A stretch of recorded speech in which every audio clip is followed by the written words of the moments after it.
Welcome to Manager Tools. Today's cast, how to respond to a grievance. Part 2 of 4. The questions this cast answers are, what is a grievance? What are the typical steps in a grievance process? And what should I do to defend myself from a grievance against me? If you want answers to these questions and more, keep listening. Are you an executive or mid-level manager hoping to be an executive, and you feel you're lacking the skill set to get you to the next level or make a significant impact?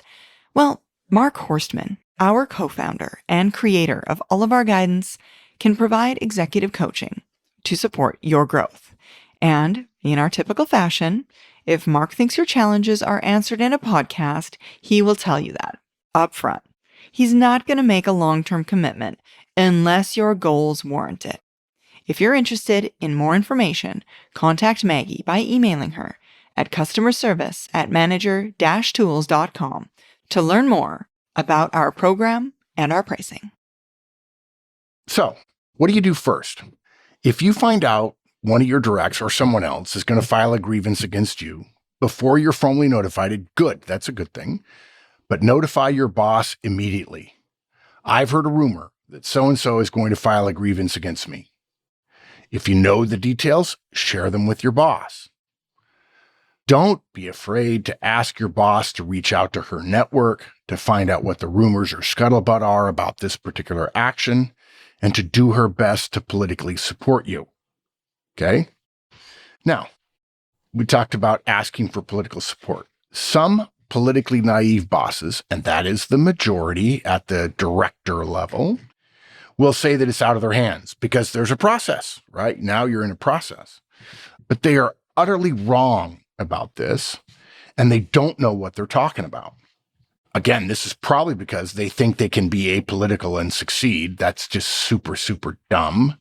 Hopefully you've listened to some of our guidance about politics being nothing more than relationship effects. And as I've said many times in our podcasts, if you want a job without politics, die. Because that's the only way you'll find that the apolitical world. They think they can be apolitical, or because they don't understand how these processes usually include political machinations. They do. Yeah. And this is part of where the presumption for fairness, again, we'll talk more about that in a minute, becomes just laughable. Many grievances, it needs to be noted that many of them are not resolved in the interview or hearing, but rather in discussions between union stewards and executives, or between HR doing the interview and a more senior executive wishing to punish or send a message to one party or another. I've been in conversations where a union representative and executive, couple of levels above, the manager being grieved, have a discussion about who's the griever and is he good or is she good? And who's the manager and are they good? And in fact, I had an executive say to the union once, you are welcome to appeal this, but you're talking about my best manager and I'm going to do everything to support and defend them. Even if there are parts of this that are true, you have escalated this to a grievance for your own benefit, and I'm not going to sit still for it. And I saw the union steward just, his eyes got real wide because he thought they were going to be able to take this through the process, which they're expert at, and potentially, again, get the scalp of a young manager who's really, really good and thought of highly for promotion and so on. And executives play that kind of role as well. Look, immediately after you find out, or at the moment you're notified, find out what your organization's grievance procedures are, right? Yeah. Don't wait until the end of your day. Do it now. Drop everything. Yes. Miss whatever meetings you're supposed to go to, delegate them to somebody else, and focus on the grievance. This is a big deal, and we need to apply action at the point of decision. Yeah, mass at the point of decision. Yeah. But guys, let's be even smarter. Find out today, right now. Stop listening to this podcast and Google internally on your intranet what your company's grievance process is, if it has one, and study it. Yeah. It will likely tell you what we've told you about the requirements, the timeline, and your rights to have ample time to prepare. Perhaps most importantly, it should tell you whether you can request the written grievance document in writing if it is required as a part of the process before your interview or hearing. If it doesn't say you specifically can't have it, ask for it. And heck, if it were me, I don't care that it says I specifically can't have it. I'm going to ask for it anyway, just to hear them say no. Yeah, let's get all the information we can. Yes. As quickly as we can. So not just the process, but anything that we're allowed to see or anything that someone is willing to give us about what's happening, what is the situation. If your workplace has union employees, you will have a grievance procedure, and it will be easy to find either from the union, HR, corporate intranet. If you don't have a union presence and you're told you're being grieved, don't assume, simply because the word has been used, that there is a grievance process. As we mentioned, sometimes people use the word, it's like using the word Kleenex for something that isn't a Kleenex, right? It's like, this is a term that has become ubiquitous in this area. Right. Somebody is possibly doing that. They're applying the word when they oughtn't without any sense of what they're saying or its import. Heck, they could have never worked in a union shop, heard it from somebody who does. You could live in a city where people use that term a lot, even though your company doesn't have it. The one time I heard it from somebody, they worked in a union shop and they were talking about something and they used it almost as a, not slang, although this person's from Boston. And so there is a lot of interesting language in Boston. Right. They used it in a personal setting, even though, because it was something that they encountered so much at their work as an HR person in a union shop. And so it was genuinely just part of their language, which is, of course, not safe for us if we are experiencing this situation or if we're even thinking that we might be. And so clarity, yet again, clarity of language, specificity of word choice is crucial. And when you hear this and you think to yourself, oh my gosh, maybe it's happened. Maybe there is a grievance. When you think it's happened, ask if there is a formal written grievance process. If there is not, you are not being grieved. Someone is just complaining about you. Inform whoever it is that has said this, notified you, that you politely object to the characterization of being grieved and would ask that they refer to the situation as a complaint or open door issue, keeping in mind that open door is a process of escalation through the chain of leadership rather than one where some aggrieved person complains to HR.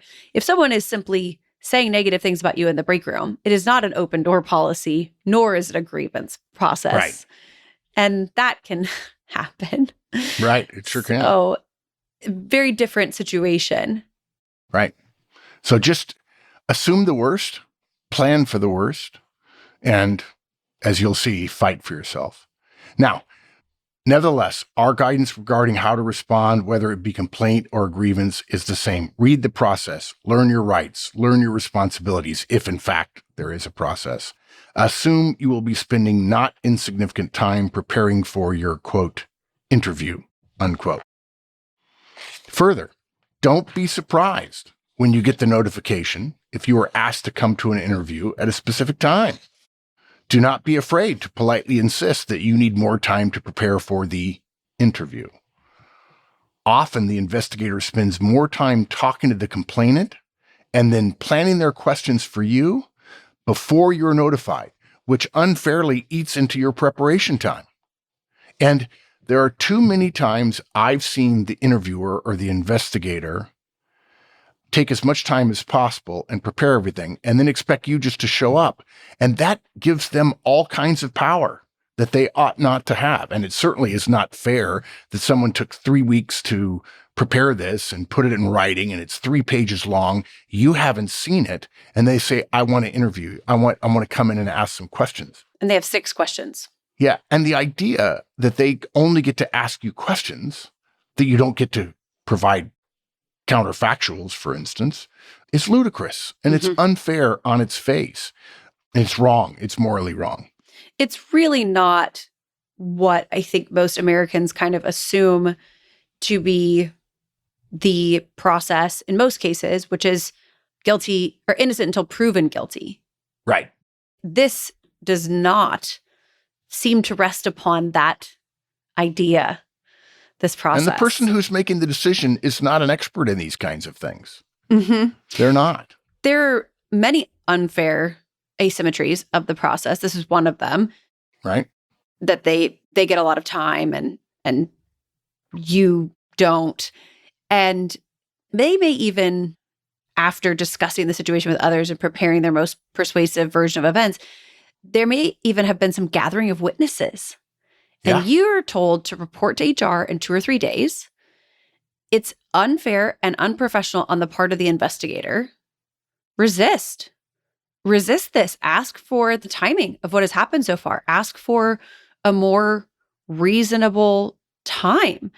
Ask your boss for support and tell him what you know about how much of the overall process time has already been eaten up by the focus on the complaint and not protecting your rights. Yeah. We really regret talking about your rights because actually rights are fairly limited within organizations. But when you get into this sort of quasi-judicial process, which might result in a letter in your personnel file for a year, or your requirement to create a self-development plan, while, by the way, still in most cases, having to have a professional, cordial, above-board relationship, trusting relationship with your direct who grieved you, it's just, it starts feeling, when you get into these things, it just starts feeling, makes me squeamish thinking about it. Yeah. We are thrilled to introduce our Pathways to Professional Excellence, a new license structure tailored to your career needs. Whether you're looking to grow your career, manage teams, or lead at the executive level, we have the perfect solution for you. Career tools for career development, manager tools for effective team management, and executive tools for strategic leadership. And we've stuffed each license full of the podcasts, tools, and products you'll need to be successful in each stage of your career, plus some exciting new features we've never offered before at Manager Tools. Secure an annual personal license before our official launch on September 10th, and you'll receive a complimentary upgrade to Executive Tools. We've been adding value to your license for years, and making this purchase now at our current price will lock in significant savings. So don't miss your chance to invest in your professional future at an unbelievable value. Your career growth awaits. Let's embark on this journey together. So now we get into how to respond to the process. This is my favorite part of this guidance. In fact, Kate, I'm biased right now. This to me is Hall of Fame guidance, even though maybe not because it's not that frequent, doesn't happen that frequently, but I want everyone in our community to know about it. The first rule in responding to a grievance is to be professionally polite, formal, and even cordial in your communications before and during your interview. Now, you've noticed already we've used a couple of words like insist. We haven't said demand because you really can't demand it, but you can insist on things. And you might want to practice insisting politely as opposed to demanding, which would suggest a little bit more forcefulness and so on. And don't be afraid to do it in writing so you can have a paper trail of all the stuff that happened if in the event you decide you want to appeal. Because you can appeal as well. Now, there will be people who, when a manager appeals, says, no, you really shouldn't do this. It's not that big a deal. You should let it go away. And there are cases where I have counseled people to, don't appeal it, even though you know you're right and the other person's lying, because the executives above you just want this thing to go away and they will diminish it and tell you privately, it's not going to be that big a deal. So you're going to be defending yourself. But the natural tendency in a situation like this, and we've probably already gotten your blood rushing a little bit, your blood pressure's up a little bit, we say be professionally polite, formal, and even cordial in order to avoid the natural tendency that when one is defending oneself, one becomes defensive. And you come across as defensive, and coming across as defensive will not help your cause. Be generous with words like please and thank you, and respectful words for the process and the people involved. You can do that while at the same time having a spine made out of titanium and saying, I'm not going to bend. I get a chance to defend myself, and I'm going to. Yeah, because our second rule is to be deadly serious in your intent to vigorously defend yourself in a professional way.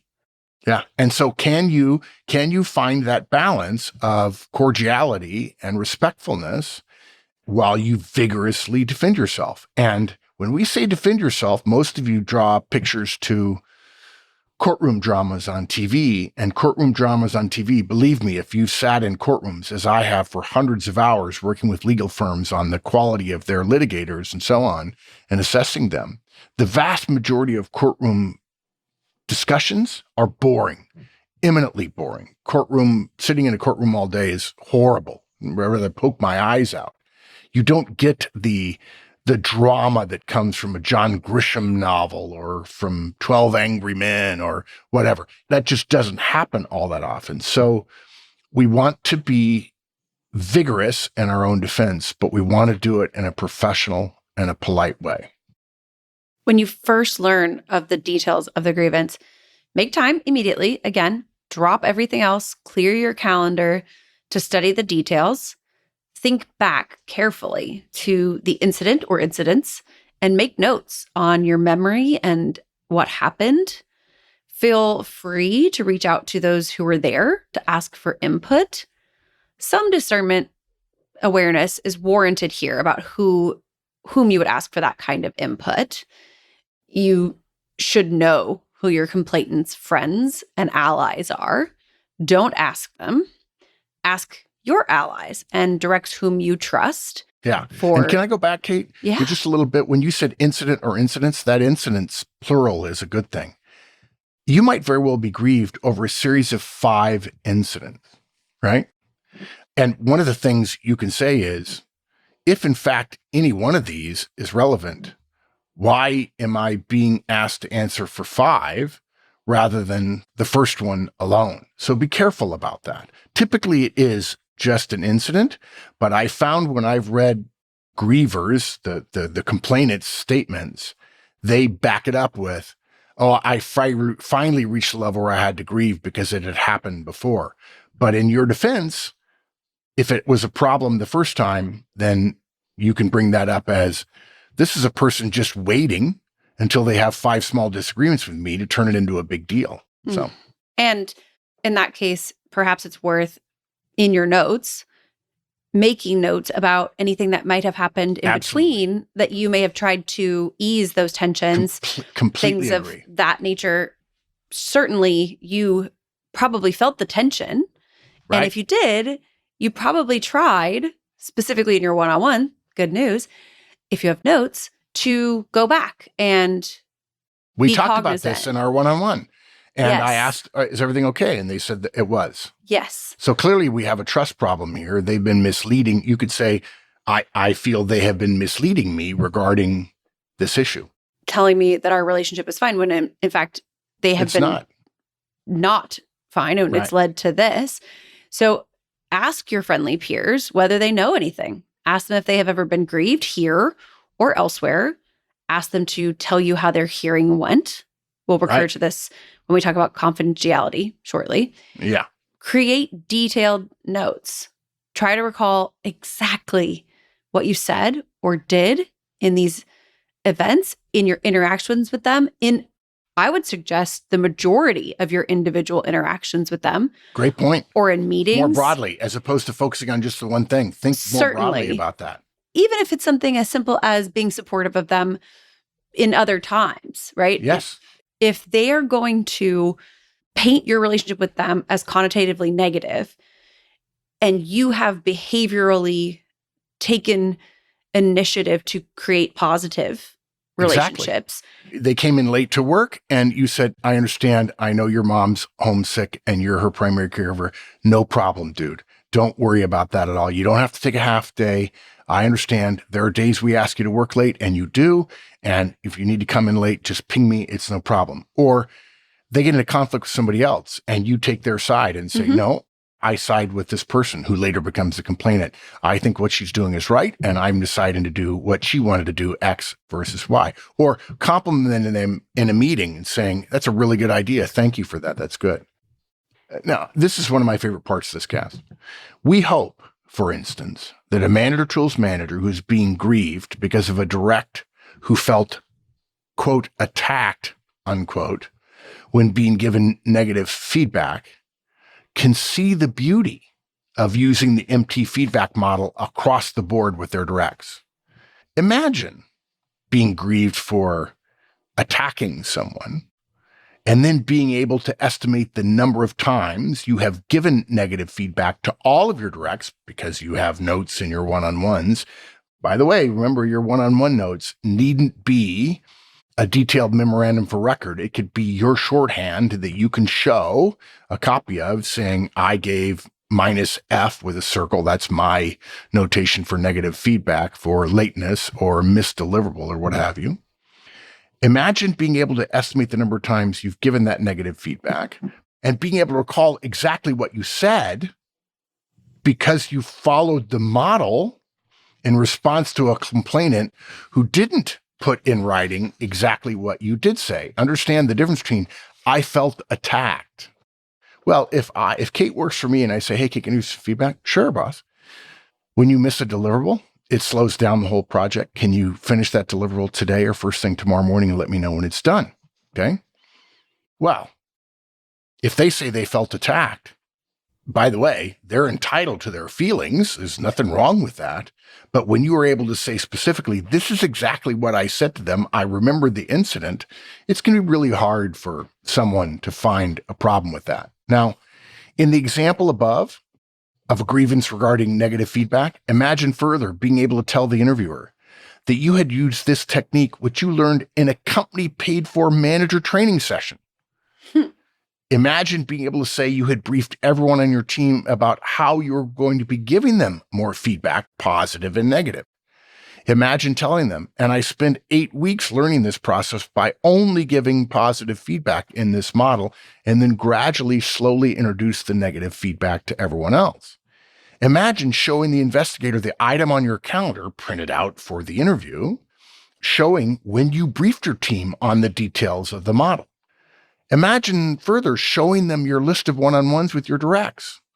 You might as well bring many weeks worth of calendar printouts showing your O3s with all of your directs, including the complainant. Imagine showing printouts of your O3 forms with all of the positive feedback you had given this direct. However informal, again, your notation is. Imagine telling your interviewer the names and instances, perhaps in Slack or text messages or emails from your team members, where your team members thanked you for your use of the model and the increase in professional feedback, both positive and negative, that they've received from you versus other managers. Imagine showing the interviewer the company's own management guidance.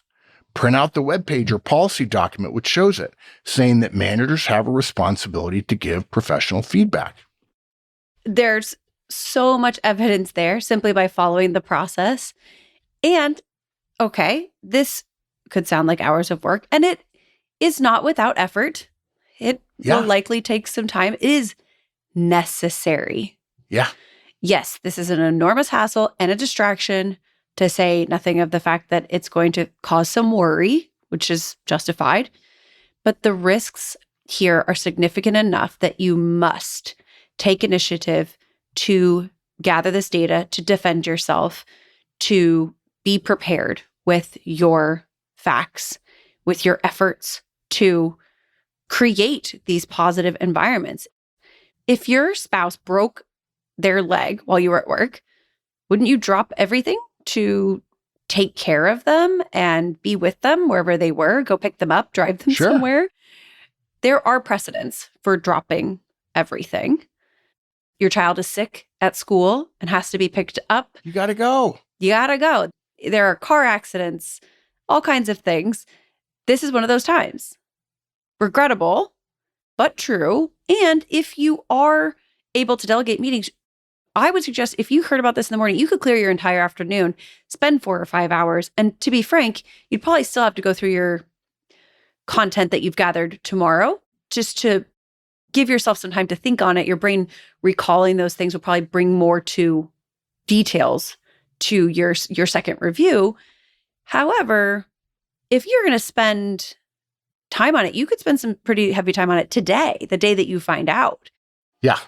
Think about it this way. Think of it like this. Somebody felt aggrieved. That's where grievance comes from, right? Mm-hmm. And so they file a grievance. You don't know about it. The investigator interviews them and all the people they name. And then the investigator sends you a note, and somebody in HR whom you know says, hey, can you come by? I'd like to have a discussion with you about a workplace incident. Okay. That word discussion is intentionally misleading. They want you to come in and just be open and honest and share. And, they want you to give them a full experience of everything. While before that, there was malice aforethought on the part of the person grieving you, and they put together written documents and gathered witness statements and so on. And then you're being led lamb to slaughter by somebody who says, I just want to have a discussion with you. Why? Because they want you to make their job easier. And that's not your job. That's not your job. Your job is to defend yourself. This is an antagonistic encounter, and you should assume they have power because they do. And your job is to defend yourself in the same way that the person who grieved you, their job was to put their case forward in the best possible light. By the way, there are people who grieve and do it so poorly, they not only lose the grievance, but they are told, don't ever come back with a grievance like that again, because the process is the process. You spent company money to address this, and this doesn't rise to the level of even getting your feelings hurt, frankly. They would say it much more nicely than that, but that's what it would be. That's it for this week, folks. Come back next week for a continuation of this topic.